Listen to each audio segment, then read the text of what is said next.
Miriam? Yes? You're on. Thank you. Well, good morning to all, and I am very grateful to Joe Garcia and his colleagues for this opportunity. For a Cuban, it is very odd to be able to address an audience openly. In my case, I have the privilege to be considered a non-persona by the Cuban authorities. Oscar Espinosa Chepe, my husband, asked me to say hello to our friend Congressman Delahunt. Thank you. Oscar keeps on working very hard. I feel that many good friends are among you. Excuse me for not mentioning all. Many of you might not agree with my views, but I take the privilege of your democracy in an exercise towards ours. Today in Cuba, you could not do the same. These are my personal views. July 31st, 2006 is a historic landmark in Cuba. Fidel Castro provisionally ceding power to his brother Raúl Castro was the turning point of almost 48 years of totalitarian regime.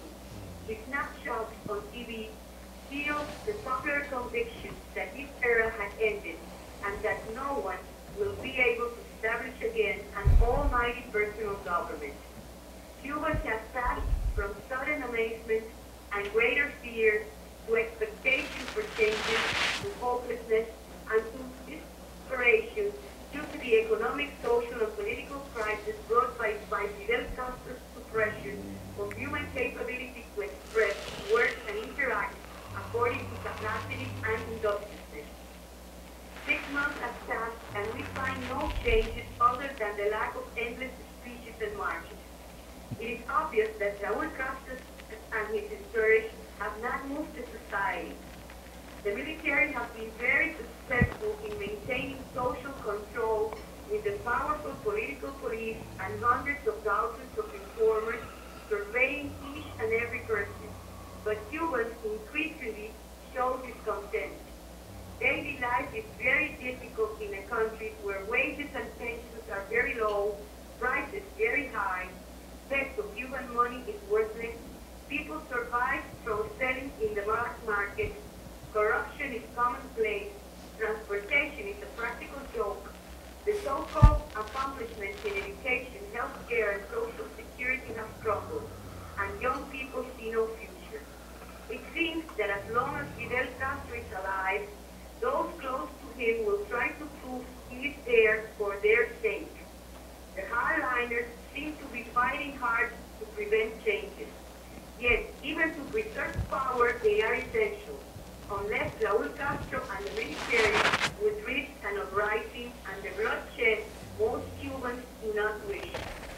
In this context, American attitude towards Cuba could encourage changes or contribute to delaying them. Confrontation helps those against changes, democracy, and respect for human rights within the Cuban government. Confrontation is taken as an alibi for repression against any signs of disagreement, especially dissent, that is, the dissidents. We are accused of being mercenaries. Cubans on the island need waves of ideas and exchange of views with our brothers and sisters living abroad, mainly in the United States. They are very dear to us, and freely coming to Cuba with their knowledge and expertise, they could contribute to the Cuba we forge. Also, Americans who take for granted their democratic rights just by expressing daily life experiences here could help make a great difference in the knowledge and aspirations of people who are denied the right to learn what happens beyond their micro world. Likewise,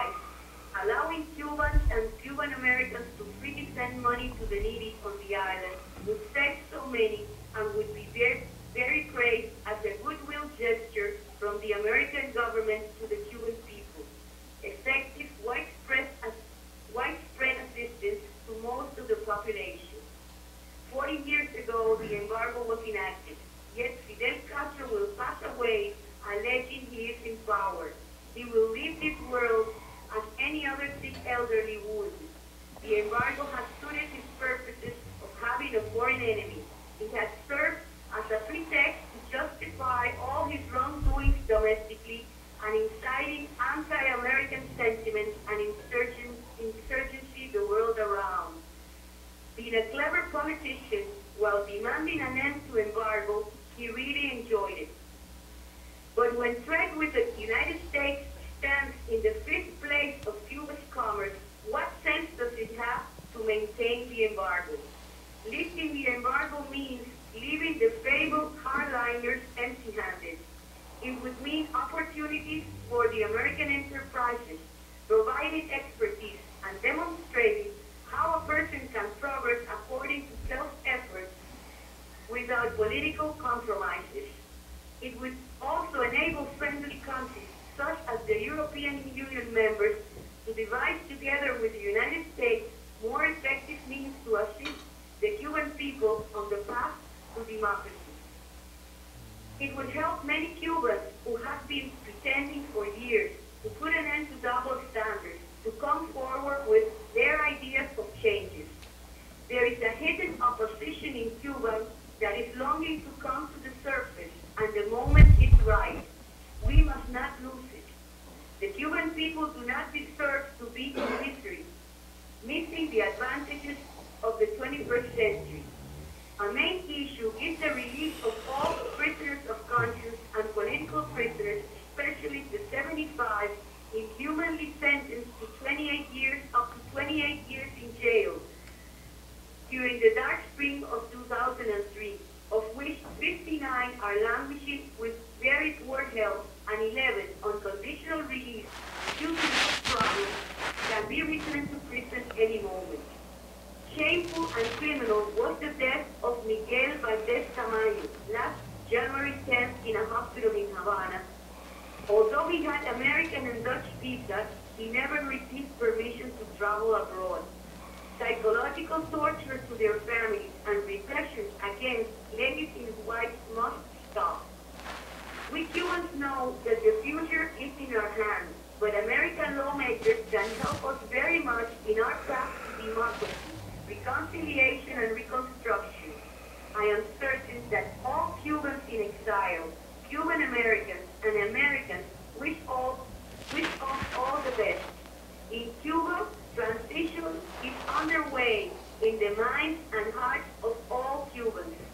Once again, I thank Joe Garcia for this opportunity and his solidarity. Thank you very much.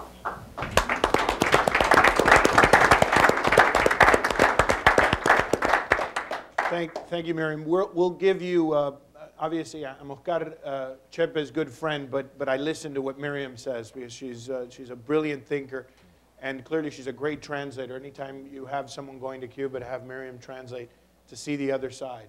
And she's really cheap, too, to do translation.